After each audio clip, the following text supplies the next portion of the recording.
কর্মী উলেন রায় মদ্যপ নয়, তিনি একজন বীর, একজন শহীদ। তার পরিবারের পাশে আমরা আছি। আজ মৃত উলেন রায়ের বাড়িতে গিয়ে তাকে শ্রদ্ধা জানিয়ে একথা বলেন কেন্দ্রীয় মন্ত্রী প্রহ্লাদ সিং প্যাটেল।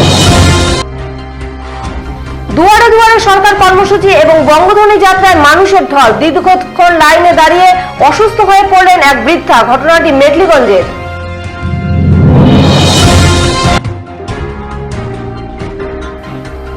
আত্মহত্যার প্ররোচনা দেওয়ায় মৃত্যু এক নাবালিকার। পরিবারের অভিযোগের ভিত্তিতে গ্রেপ্তার নাবালিকার সহপাঠী।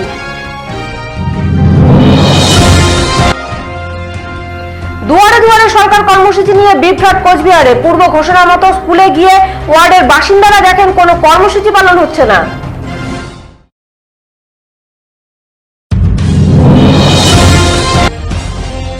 তৃণমূল কর্মী খুনের অভিযোগ বিজেপির দিকে। বিজেপির অভিযোগ এটা গোষ্ঠী কোন্দলের ফল।